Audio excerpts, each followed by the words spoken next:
Hello Weaver, अस्सलाम वालेकुम। आज की इस वीडियो का टॉपिक है synthetic semantic. Synthetic semantic, so what is synthetic semantic? अब हम इसको एक्सप्लेन करेंगे इसकी डेफिनेशंस के साथ। सिंथेटिक सिमेंटिक, अब यहाँ पे देखें कि दो अल्फाज का मजमूआ, यानी दो अल्फाज यहाँ पे जुड़े हुए हैं, एक है सिंथेटिक और एक है सिमेंटिक। सिंथेटिक जिसका मतलब है सेंटेंस के स्ट्रक्चर को स्टडी करना, जो कि बल्कि जो सिमेंटिक का मीनिंग है उसमें हम किसको स्टडी करते हैं, सेंटेंस के मीनिंग को हम लोग क्या करते हैं, स्टडी करते हैं। तो चलिए हम इनकी डेफिनेशंस को देखते हैं। The relation between sentence structure with meaning that is directly related to synthetic semantic. Sentence semantic में क्या होता है कि हम लोग रिलेशन देखते हैं, किन के दरमियान सेंटेंस के स्ट्रक्चर का रिलेशन देखते हैं उनकी मीनिंग के साथ, जो कि डायरेक्टली रिलेट करता है एक सिंथेटिक सिमेंटिक को। तो यहाँ पे हम देखेंगे कि किसी भी सेंटेंस का सेंटेक्ट स्ट्रक्चर ठीक है, उसका सिमेंटिक्स जो मीनिंग है वो ठीक है या नहीं है।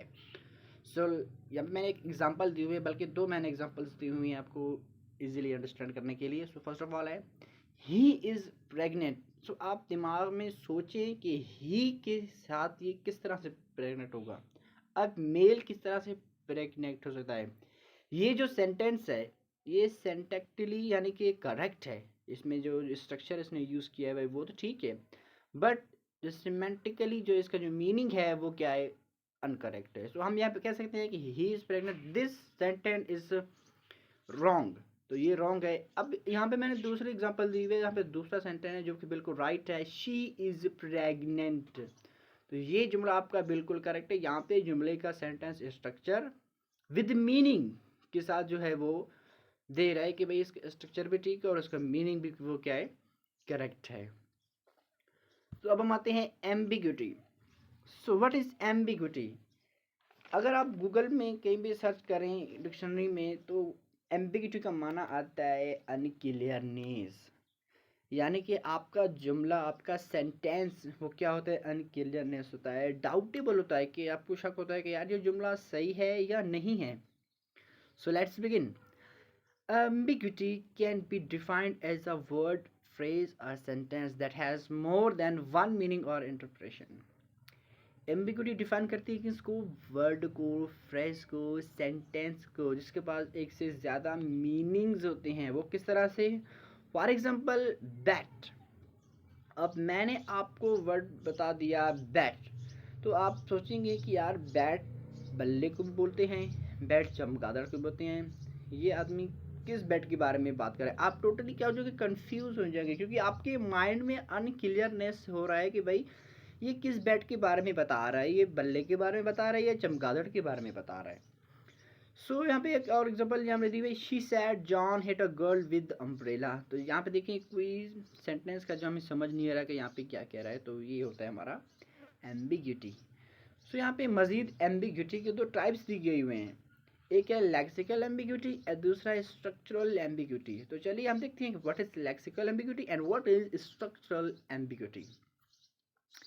Lexical ambiguity, the word's more possible meaning is known as lexical ambiguity। यानी कि वर्ड के कई ज़्यादा पॉसिबल जो है मीनिंग होते हैं, जो कि जाने जाते हैं लेक्सिकल एम्बिग्यूटी के नाम से। For example right. So right, इंसान अपने राइट की यानी कि बोलते हैं ह्यूमन राइट, अपने हक के लिए बात कर सकता है। और राइट यानी ये चीज़ बिल्कुल सीधा है, हम सही है, इन करेक्ट डायरेक्शन के लिए हम जो है राइट है वो यूज़ करते हैं। इस तरह से बैंक है। सो बैंक जो है एक बिल्डिंग होती है, यहाँ पे हमारा जो पैसा है सेव होता है। एक बैंक यानी जो रिवर्स वगैरह होते हैं उसको बैंक भी बोलते हैं, ठीक है। He said I bought a pen for my cat. तो यहाँ पे ये सेंटेंस क्या कह रहा है कि he said I bought a pen for my cat. अब यहाँ पे आप सोचिए, समझिए कि यार कैट के लिए जो है, जो कैट किस तरह से उसके लिए पेन लाया जा रहा है। यहाँ पे पेन का मतलब बेसिकली ये है कि पेन को हम लोग नेट भी कह सकते हैं, यानी उसने अपनी कैट के लिए क्या लाया, एक नेट लाई, यानी कि एक जाली लाया। सो यहाँ पे बिल्कुल कंफ्यूजन थी कि भाई यहाँ पे पेन क्यों यूज़ हुआ है, प्लांट, यानी आप यहाँ पे अनक्लियरनेस हो रहा है ना, तो यहाँ पे समझ नहीं रहा कि इस जुमल में बेसिकली क्या कह रहा है, तो इसको बोलते हैं लेक्सिकल एम्बिग्यूटी। तो यहाँ पे दूसरा आता है structural ambiguity. a situation where a sentence has more than one meaning due to its structure. अब स्ट्रक्चरल एम्बिगुइटी में क्या देखते हैं कि कहाँ पे जो स्ट्रक्चर का जो मीनिंग है, यानी सेंटेंस जो स्ट्रक्चर का जो मीनिंग है वो एक से ज़्यादा है, उसके स्ट्रक्चर के मुताबिक हम जो है उसका मीनिंग दिखती है सेंटेंस का. For example, I know a little Italian. So I know यानी कि मैं जानता हूँ, क्या जानता हूँ, लिटल थोड़ी सी, यानी इटालियन ज़बान के बारे में, यानी लैंग्वेज के बारे में मैं क्या जानता हूँ. सो ये क्या हुआ हमारा लेक्सिकल एम्बिग्यूटी और स्ट्रक्चरल एम्बिग्यूटी. अब हम आते हैं आगे, प्री सपोजिशन. सो प्री का मतलब है बिफोर, मीन पहले. सपोजिशन का मतलब है अज्यूम, यानी से कोई भी स्पीकर पहले से ही किसी चीज़ के बारे में जानता हो उसको बोलते हैं presupposition. So the information that is speaker assume to be already known, यानी कि स्पीकर को इंफॉर्मेशन के पहले ही उसको पता चलती है, पर उसको पहले से ही यानी कि उसको मालूम होता है कि ये क्या है. इट कैन बी ट्रू और नॉन टू हेयर. तो ये भी सही तरह से जाना जाता है. वो कैसे? वो ऐसे कि for example, John no longer writes fiction. तो यहाँ पे कह रहा है कि जॉन जो है वो अब फिक्शन लंबे नहीं लिखता. इसका मतलब ये है कि जॉन पहले लिखता था, स्पीकर को पता था कि जॉन जो पहले राइट करता था, बट अभी जो है वो नहीं लिखता है. सो ये हो गया क्या, प्री सपोजिशन, यानी स्पीकर को किसी चीज़ के बारे में पहले से ही इल्म हो. इंटरटेलमेंट में क्या होता है कि sentence have entailment while speaker have presupposition. अभी यहाँ पे देखिए कि हम थोड़ा सा इस इंटेलमेंट को प्रीसपोजिशन से रिलेट करते हैं. वो कैसे? For example, Mary's brother bought the horse. अब यहाँ पे कह रहा है कि मैरीज के भाई ने हॉर्स खरीदी. अब इसकी इंटेलमेंट कैसे होगी कि मैरीज ब्रदर्स बॉट समथिंग, यानी उसने कुछ खरीदा. क्या खरीदा? 3 हॉर्स खरीदा. तो ये हमने इस सेंटेंस से क्या किया? इंटेलमेंट किया. तो ये क्या हो गया हमारा? इंटेलमेंट. सो नेक्स्ट है contradiction. What is contradiction? Contradiction is a sentence that falls under all circumstances due to having two opposite sense.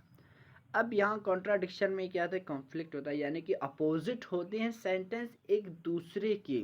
वो किस तरह से? Let's see the example. My brother is pregnant. So how is is possible that my brother is pregnant, कि किस तरह से ये possible हो सकता है कि यार मेरा भाई जो है प्रेग्नेंट हो सकता है. यहाँ पे अपोजिट सेंस चल रहा है. इस सेंस में बिल्कुल अपोजिट है कि यहाँ ब्रदर की जगह कोई सिस्टर हो सकती तो करेक्ट है. तो यहाँ पे देखें कि ये क्या हुआ, बिल्कुल अपोजिट है. ब्रदर और प्रेग्नेंट बिल्कुल चेंज है.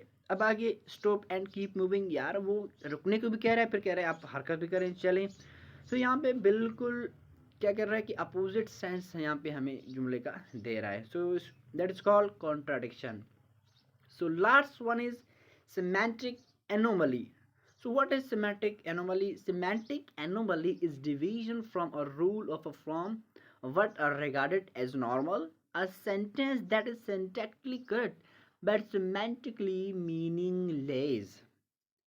तो यहाँ पे हम लोग क्या करते हैं कि यहाँ पे भी वही सेंस दे रहा है कि कॉन्ट्राडिक्शन की थोड़ा रिलेट करेंगे, लेकिन यहाँ पे अपोजिट सेंस ज़्यादा नहीं है, क्योंकि इस पर थोड़ा मीनिंग जो है वो क्लियरनेस थोड़ी बहुत हो रही है. कैसे? कि यहाँ पे जो हम सेंटेक्टिकली किसी सेंटेंस को देखें तो वो करेक्ट होगा, लेकिन सिमेंटिकली वो मीनिंगलेस होगा. How? So let's see the example. A person who born with 2 heads. अब ये किस तरह से पॉसिबल है कि a person who born with 2 heads, a man was walking on the wall. तो यहाँ पे देखिए, यहाँ पे इसका जो स्ट्रक्चर है बिल्कुल करेक्ट है, बट मीनिंग ये तो बहुत, ये दोनों जो बोथ आर जो सेंटेंस है इनकी जो मीनिंग लेस हैं. सो गाइज, ये था आज का हमारा लास्ट वीडियो जो कि रिलेटेड था सिमेंटिक के बारे में. व्हाट इज सिमेंटिक, यानी कि सिमेंटिक्स के बारे में मैंने आपको टोटली बता दिया है. अब सिर्फ एक ही वीडियो रहती है कि what is subject, what is predicate and what is argument. So last one हमारी वीडियो वही होगी.